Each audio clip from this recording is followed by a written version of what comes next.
Dead Island is finally back, unleashing us into a dangerous zombie-slaying playground teeming with countless foes, lashings of guts and gore, and plenty of cheeky dark humor. Introducing its new F.L.E.S.H tech that'll see us dismembering the undead in deliciously gruesome new ways, Dambuster Studios encourages us to embrace chaos and get creative. Here are 10 gruesome ways to tear zombies apart in Dead Island 2.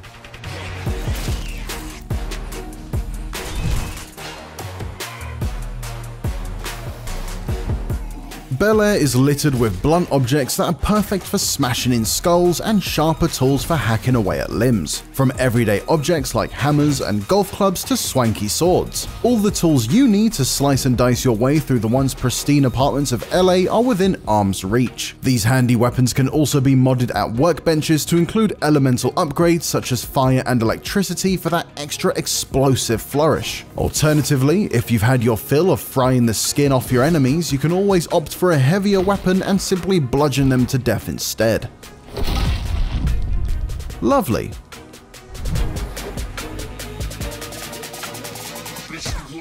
Always remember rule number 1. Remove the head or destroy the brain. I'll repeat that by removing the head or destroying the brain.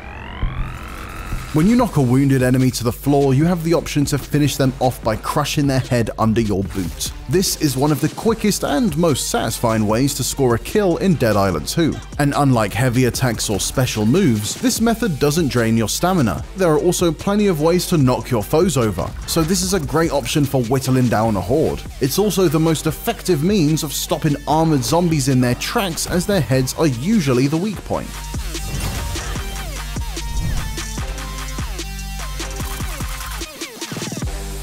LA's winding roads are filled with grotesque accidents waiting to happen, so it's up to you to put the game's plentiful death traps to good use. Chuck a charged battery or electrical weapon at a puddle of water or into a swimming pool to electrocute whoever's standing in it. Be on the lookout for valves and breakable pipes, as well as red cans filled with water to douse unsuspecting foes and set them up for a sizzling end.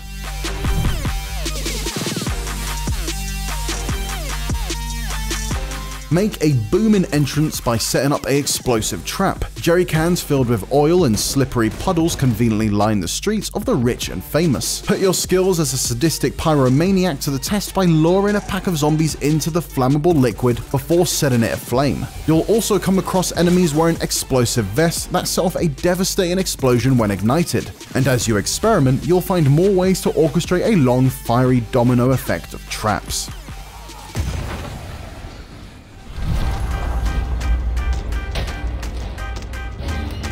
A nefarious industrial liquid called Caustic X can be found oozing out of containers, and it'll melt through zombies like a hot knife through butter. Coax them towards this corrosive substance using the meat you can buy from traders as bait, or set them up for a scalding tumble by kicking them into a pool of it. Just like the other elemental hazards, this glorious goop will hurt you too, so keep your distance when playing with these dangerous chemicals.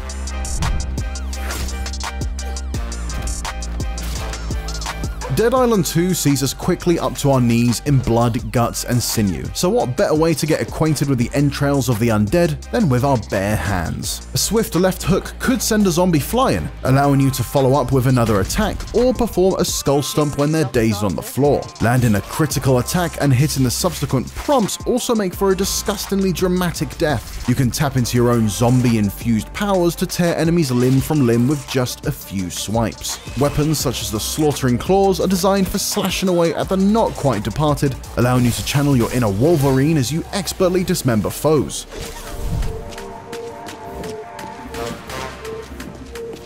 As you progress, you'll unlock skill cards that can be equipped and swapped as you please to change your Slayer's abilities and overall playstyle. Ground Pound is an ability that lets you smash into the floor and drain the stability of nearby enemies, making them easier to knock down. You can upgrade this move by choosing supporting survivor cards like Quake, which boosts the force of an attack and knocks regular zombies over, priming them for a good old head stomping.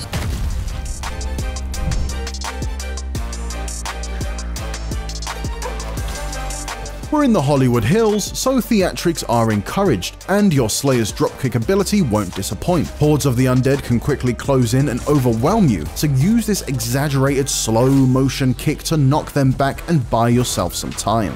Lightweight zombies like walkers and shamblers can be knocked to the ground, leaving them vulnerable to a nasty follow-up blow. You can also rely on this move to nudge enemies into traps and pulls. Just bear in mind that heavier enemies won't let you push them around as easily.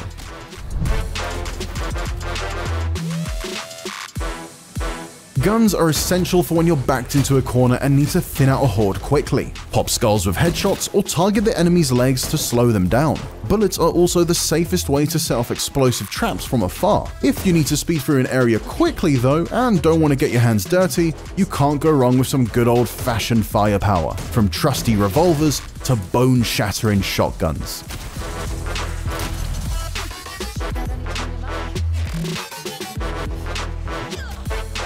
Dead Island 2 also has a sneaky toolset called Curveballs, a selection of throwables that let you distract, stun, and deal extra damage to zombies. Pipe bombs are suited to weak enemies as they detonate and deal a short burst of explosive damage. Chem bombs briefly stun and drench zombies in a conductive fluid that's ripe for electrocuting them, so it's best to save these for a larger group. Shuriken are sharp projectiles that deal a small amount of damage but have a chance of maiming the zombies by removing their limbs. As with all of Dead Island 2's many ways to dispatch the undead, experimentation is heavily encouraged. So that was just 10 of the disgusting ways you'll be able to tear apart zombies in Dead Island 2. Which method are you looking forward to using the most? Let us know in the comments. For more, check out our latest preview of the game and an extended gameplay trailer.